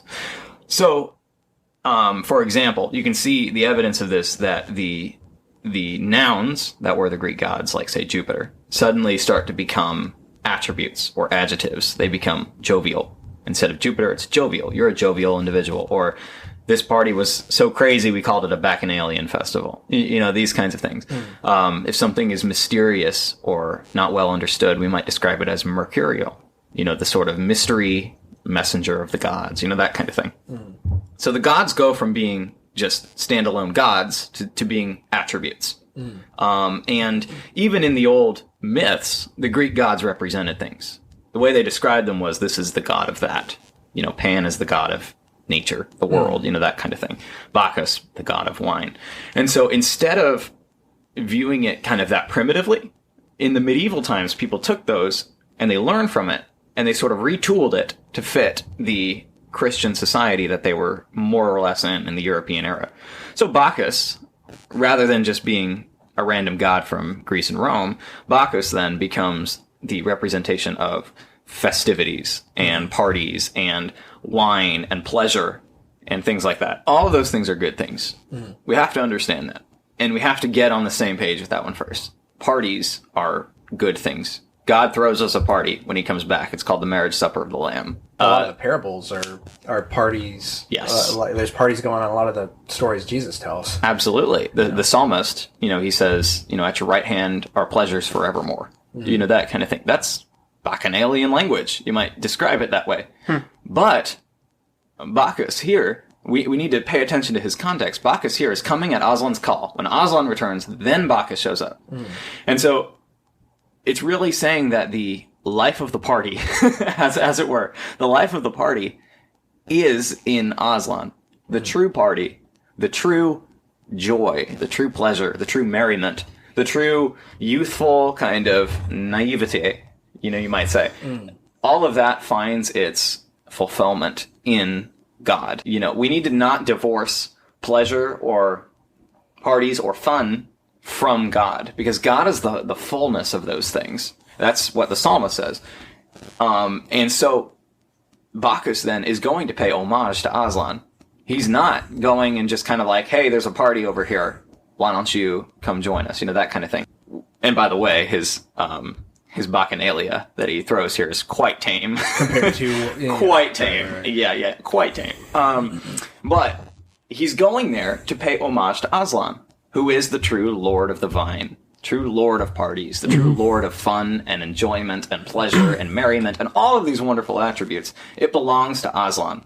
Bacchus is merely just the virtue that is fun and parties and merriment and that kind of thing. And so he's not really a god in this story. He's rather a kind of abstract version of a virtue. That's really what he is. And so he comes in and, you know, where Aslan is, Aslan waking up the spirit of old Narnia and the naiads and the dryads and all of those kinds of things. It's wonderful. It's joyful. It makes you kind of like want to join it in a sense. And there's a sense that even the characters notice, like, all right, this party's a little out of hand, that kind of thing. Yeah. But it's safe. Well, I think Susan and Lucy actually said, yeah, I wouldn't feel safe if Aslan wasn't here. And that's exactly... Yeah, and I was going to bring that up. It almost seems like they were saying, like, if there was just this enjoyment, but without Aslan being the focus of it, right, that would be I wouldn't know how I don't know how I'd feel about this. That would be the Bacchanalian cult. Right. And so it's interesting because even the Greek thinkers knew this about their gods. That's why there was no Greek religion. There were Greek cults. The Bacchanalian cult, you know, that's the cult of Bacchus. You have the cult of Athena, the cult of, you know, these people centered around certain geographical locations. Whereas the educated, philosophical Greek population, coming from both Plato and Aristotle and all of these people, they knew that the gods were illustrations of these virtues. They were not gods in their own right. In fact, a lot of the Greek people would have actually been pretty atheistic, which is interesting. And so you can just see it there. And that's how the medieval thinkers would carry them over, and that's how Lewis carries them over, is that the gods are virtues. They're certain attributes that when you obsess over the attribute itself, you start to worship that god and it becomes the cult. So that's Bacchus without Aslan is dangerous. Bacchus without, Aslan is wild and his girls were crazy and all that kind of stuff. Just like, this is not the only time that we're going to see that throughout the series. The last battle brings in a pretty significant figure. And Lewis does this in an entirely separate series called the Space Trilogy. He brings in those old Roman gods, the stand-ins for the virtues and stuff once again. So it's interesting. And it's not something that we should just throw out. It is dangerous. It is risky to enjoying things. It can be risky. But if you do it with the pursuit of God, where you get closer to God, the more joy you can have, the more pleasure you can actually take. Bacchus is an imitation on his own. And that's really where he's coming from here. And Silenus and stuff, I think he's really only there to kind of wake up the trees as being the son of Pan, the god of nature and trees and the world and that kind of thing.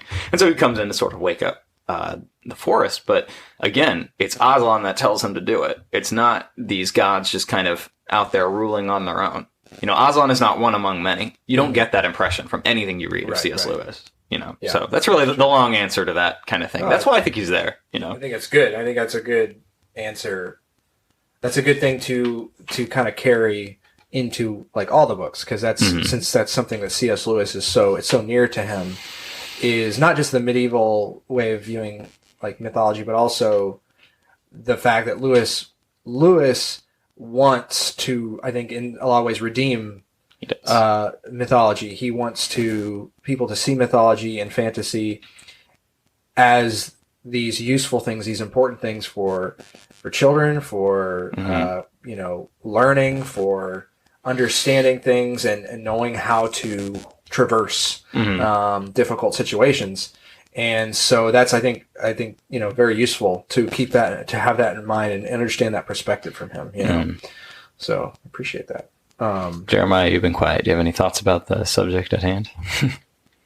Want some more rum? No, that's actually that whole explanation was actually very insightful and interesting. And as you were speaking, and as you're saying it too, it reminds me even like Josh brought up of the Susan saying like, well, I wouldn't feel safe around Bacchus if Aslan wasn't here, and it does kind of make sense of like that. It's a good theme of joy without the presence of God can be bad. I don't know, it's just very interesting. I like that explained actually quite a bit. So, and I mean, we should remember too, moving from Narnia to our world. Okay, Jesus here is the Lord of the Vine also. Right. His first miracle is the wedding at Cana. He gives them wine to keep the party going. In fact, that's why he does it, is to keep the party going. You know, that kind of thing. Because the party would have died out and the groom would have had to have left in shame if he ran out of wine to give his guests. Yeah. Jesus keeps the party going. And that's interesting. But he kind of sips that, and I think... Preach that in the youth group. Right, yeah. Well, I think it's an interesting point, too, because a lot of people in our day and age think of, I'm going to, if I want to be a Christian, I have to give away all my joys. Right. And that's not reality. We're not stoics. Your joy is going to be found in Christ, and Christ is going to bring you that joy. And like you said, he is keeping that party going. Like you said, the first miracle, making the water into wine. It's just interesting. And I mean, if I could even speculate, the last miracle. Whoa! We don't speculate. Right. No, but the last miracle that he does, he blesses the wine at communion, at the Lord's Supper, and he says, "I'll not drink it again." Basically until I return, until I drink it new with you in the kingdom, that kind of thing. So there's going to be a time that the party is going to continue forever. He's going to come back, the marriage supper of the Lamb, and he's going to finish what he started. Party time! Yeah! Where's my air horn?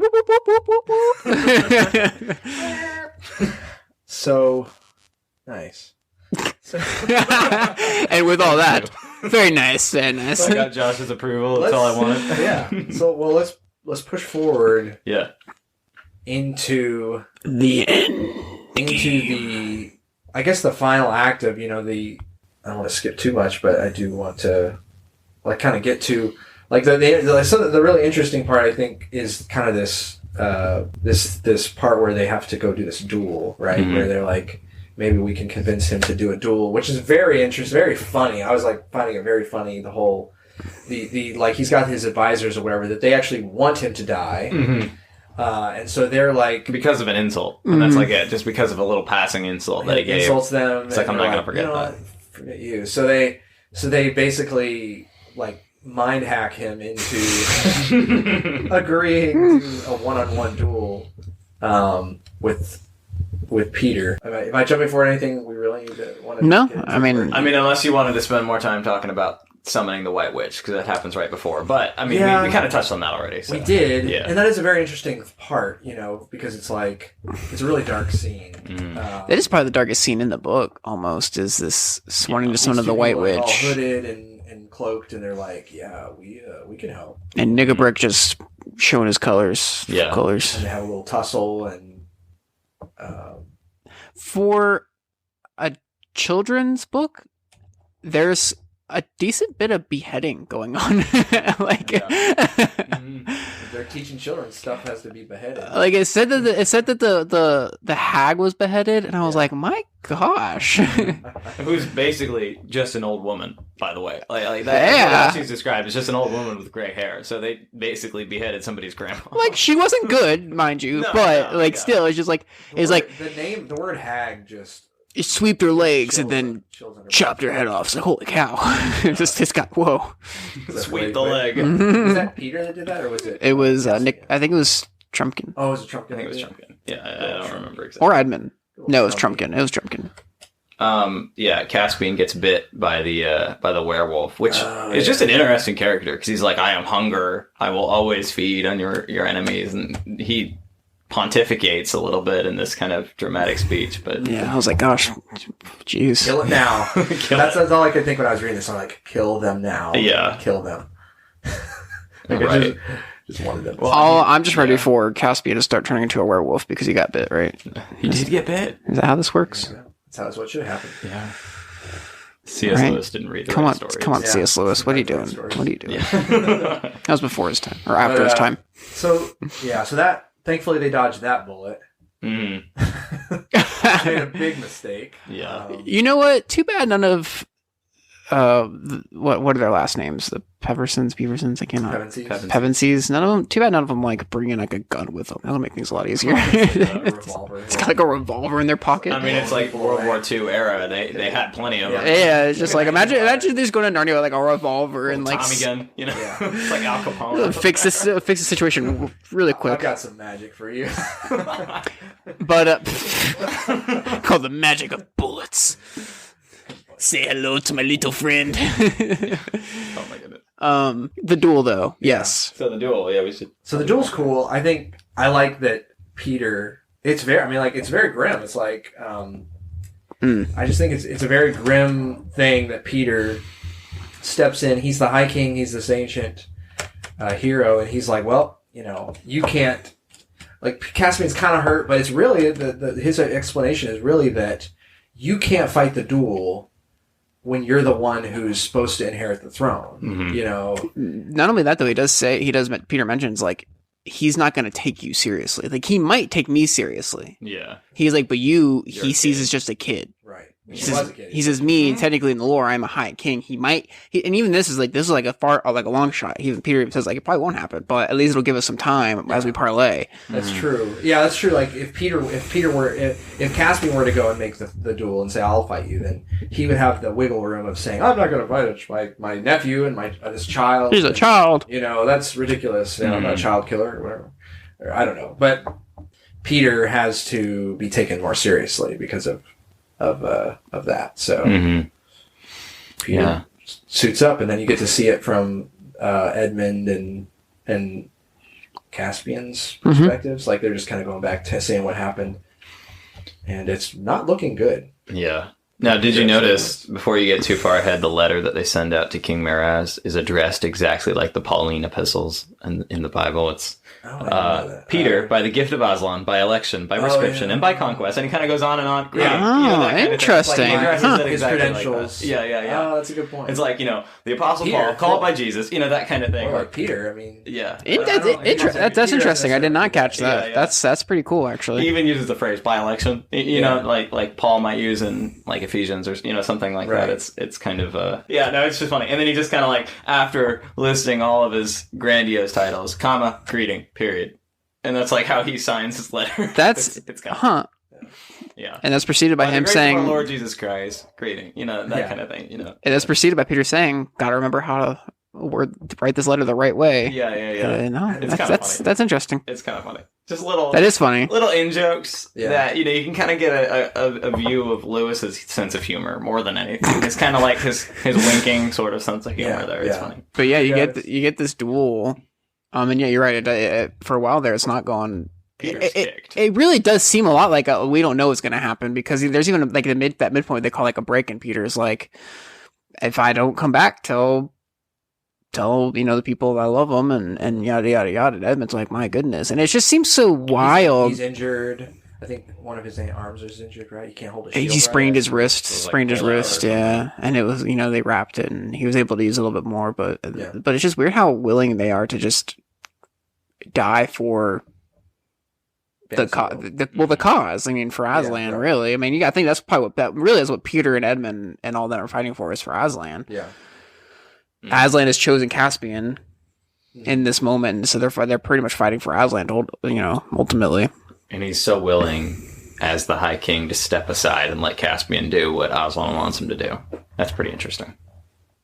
Yeah. Which is, I mean, he even says it. He's like, I'm not here to take your place. I'm here to make sure you get your place, basically. And that's such an interesting thing too, because that's usually very much against human nature to give up power. And Peter's like, I know that I'm not meant to rule right now. It's you.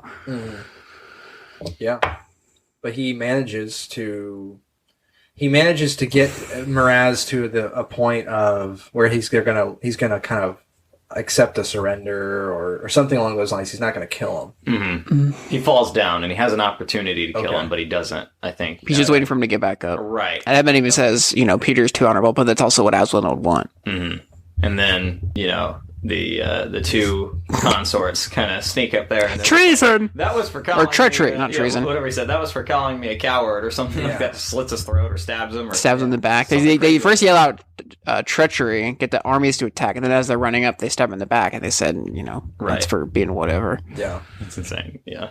No one notices that. So it's so they get to beat, like Peter doesn't have to lose to Miraz, but at the same time, we get our big battle,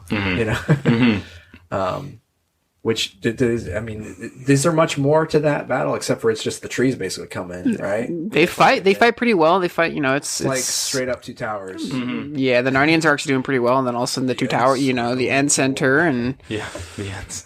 we get, the dam open, broken down, and everyone gets flooded. And it's, to be honest, it was kind of hard to visualize what Lewis was talking, like how the trees were moving and things, because he talks about them as if they're wading in the earth. And so Lucy couldn't tell if they were walking, like with legs, or if they were floating, or what. Like it is a very weird description. Faces. Sometimes they had hands. Other times they just had leaves. It was weird. And so I think the movie kind of just did the best they could, and they made them too animal-like. If you remember in the movie, if you've not seen it. I remember how they portrayed them in the movie. They're like crawling by the roots, like an octopus, almost, that kind of thing. Grabbing them like with tentacles and that kind of thing. They don't have faces, they don't really have personalities or anything. And so the movie got it wrong, but at the same time, I feel like I don't really know how to portray that, Well, I think the movie, and that's something the movie I feel like the movie sidestepped that a little bit more. The tree spirits and the spirit.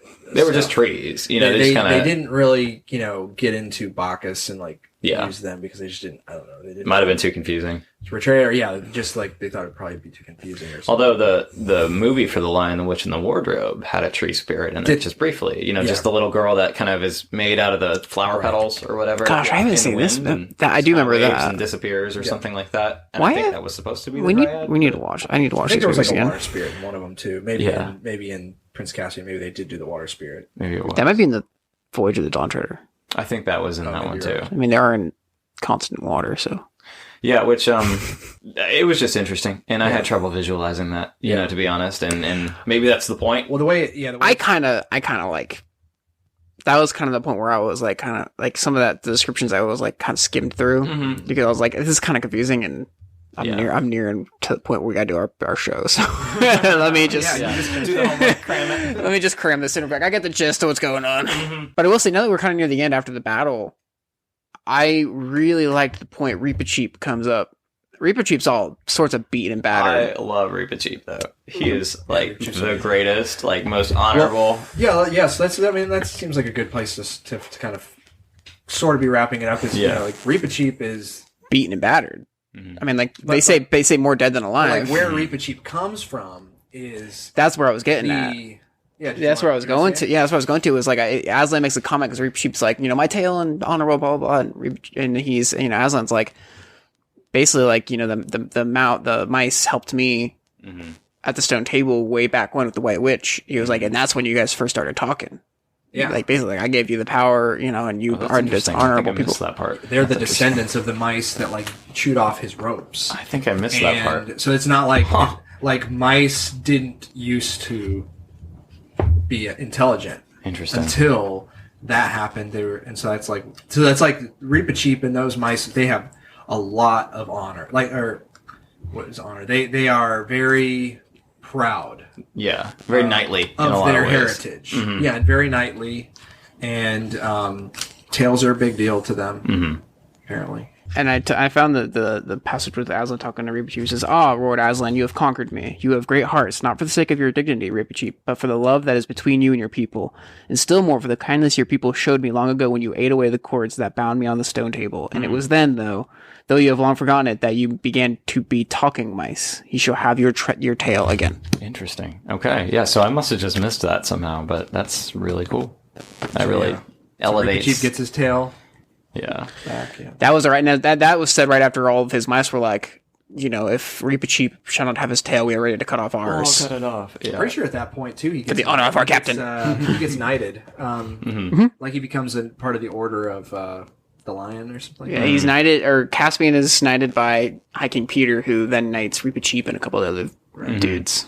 Dudettes. Which that gets into the, you know, classic English society, you know, with the knighting and the knighting in the middle of battle was especially significant. But Reepicheep is just, he's cool. Like, something about him is like, he's every bit a hero as anybody else. In fact, even better. He has almost no flaws as a character, except Aslan says, you might think a little too much of your own honor and dignity, you know, that kind of thing. Yes, he does. But other than that, he's just like, he's brave, he's confident, he's all these kinds of things, and loyal. It's not a spoiler alert, but he gets a really great ending in the series too. By the way, can't wait. Yeah, so there you go. But live forever, right, John? just like Aslan, right? No, it doesn't really tell you exactly what happens to him, but you'll read about it in the next book. That's Voyage of the Dawn Treader, right? That's fair. Yeah, I think this next one. Right? Yeah, so you'll read about it there. Yeah. Okay.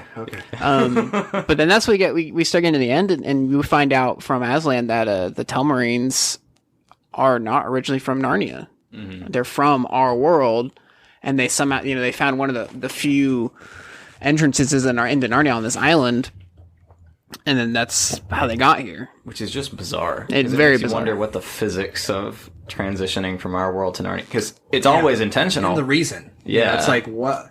You know, like, it's obvious why they get pulled into Narnia. They're these prophesied high kings and queens that are going to break the spell of the White Witch, but why was Aslan like, let's pull in these other people? Yeah. At this scene, there's a quote you might have thought of, but when Caspian is told all this from Aslan, he says, I was wishing that I came. He was happy.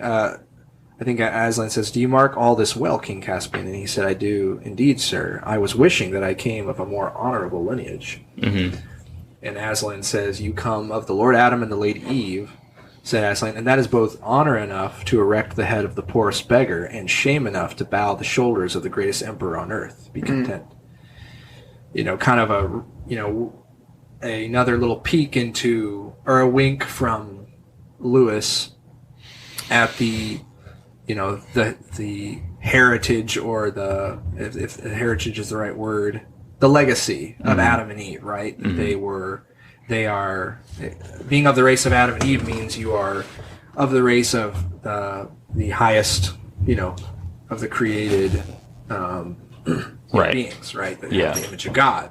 That's an amazing thing. That's a very high honor and very noble. And then at the same time, those people were the ones also who thrust humanity into the fall, and into living in rebellion against their creator. It's neat.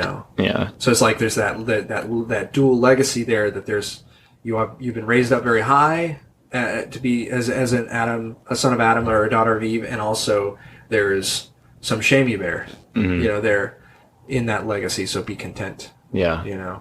Well, and it's also Lewis playing by the rules that he sets up. He said the only way you could actually be a king and queen of Narnia is if you're a son or daughter of Adam, right? Or daughter of Eve, I think is the phrase that he uses. And so he sort of plays by his own rule in that sense, that right. He manages to get a son of Adam there, and that, so it's a legitimate succession of the crown, sort of, as it were. Yeah, it's interesting though, and certainly, the theological ramifications of being descended from Adam is a source of both shame, but then, pride, in another sense, that God would, number one, create us in his image, and that we'd be able to reflect him and that kind of thing. And then two, that God himself would come down as a man, in the incarnation and that kind of thing, and then redeem us, redeeming humanity in that sense, in a sense, And so, yeah, it's just interesting that he can put all that theology into one sentence there. It's being a son of Adam is enough to, what does he say? He says, raise the head of the beggar. Beggar. Yeah. And shame the... bow the head of the greatest emperor. That's so cool. Yeah. But that's when we get to the end of our book, The last thing I would just mention is that we learned that Peter and Susan they're told that they will not be coming back to Narnia because they're getting too old. Yeah. Or something. So that's an interesting... Just another reason not to want to ever grow up. Yeah. Neverland. Yeah, right. I just want to stay young forever. Yeah. Edmund and Lucy will, appear in The Voyage of the Dawn Treader. So if this was a Marvel movie, end credits roll, and at the very end of the credits, it fades in. Edmund and Lucy will return. There you go. And Phase 4. Yes. Right. Yeah. Phase 4 of Phase 6 of Narnia. So there you go. Well, that was a good, fun discussion. This might be one of our longest episodes yet. We've had some bordering on 2 hours. They'll probably get cut down. They'll have to cut out half of my rambling. Absolutely not. All your rambling stays in. There you go. Perfect. But yeah, it was good. I think that I enjoyed it. We covered all the stuff that's really interesting in the book. Yes. To delve into. Yeah.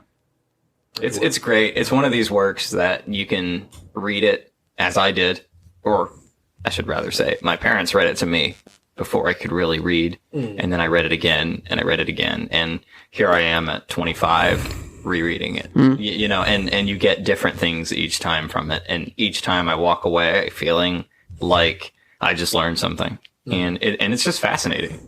Outside of scripture, I don't really know of that many other works of literature that have a similar effect, and I think Lewis is just a master at delving into the state of the human soul, and then also sort of distilling complicated theology down into a very complicated fairy tale that involves thrones and betrayal and loyalty and magic and deep magic and witches and all that kind of stuff. But he can present it in such a way that I think everybody who walks away, even little kids, will understand something a little bit more about God. But they'll not just feel preached to. They'll feel like it's a great story at the same time, and that was so important to Lewis and Tolkien as they were writing, was that they didn't want to preach to people. They wanted to give them a good story that they could also take and kind of chew on. And I think he knocked it out of the park, as it were. So, agreed. Well, we will be back, hopefully, with the next Narnia book soon, and look forward to getting into it and having our heads spun around by it. And John, thank you for coming on. Yeah, thank you for being our guest. Definitely added a whole lot to it. I am absolutely sure that you'll be back on again if you would like to. Absolutely. Yeah. Thank you guys. Appreciate this. So, Well, what we say now is that this has been the Bridge of Two podcast. A far, far away bridge.